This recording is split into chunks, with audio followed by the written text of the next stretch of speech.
Bon, mon chien n'aime pas que je parle tout seul. N'aie pas peur. Donc voilà.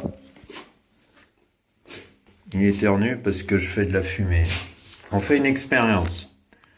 La température à l'extérieur de cette pièce-là, qui est fermée par la porte, est à 22 degrés, virgule 1, au niveau du sol. Certainement plus élevé à une certaine altitude. Bon, maintenant, à l'intérieur de la pièce, j'ai mis un climatiseur en route. Il fait 18,5 degrés. Alors, une différence de température entre cette pièce et le couloir. Alors, qu'est-ce qui va se passer?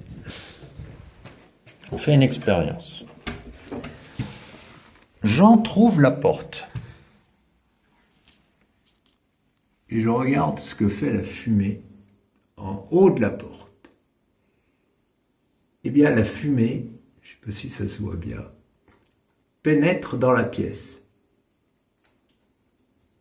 Et elle rentre dans la pièce. Maintenant, en bas de la porte,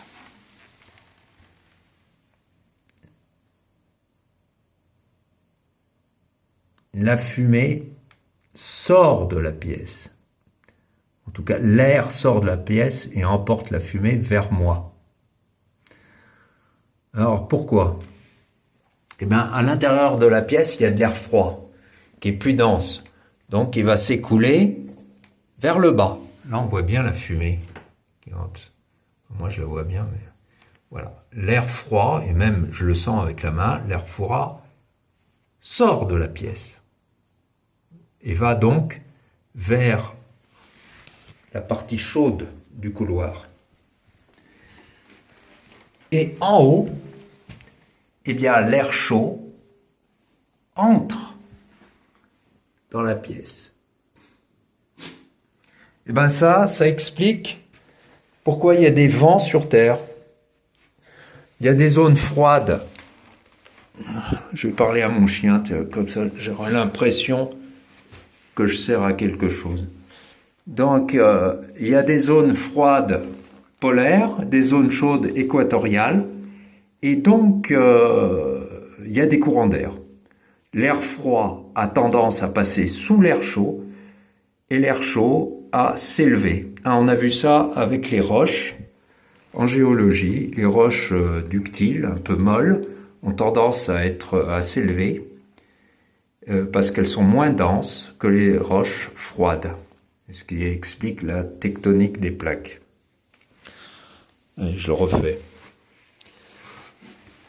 Bon, une montgolfière, ça fonctionne de la même façon. Vous voyez, la fumée rentre dans la pièce. Et là, la fumée, ça m'amuse toujours, ça, moi. La fumée sort de la pièce.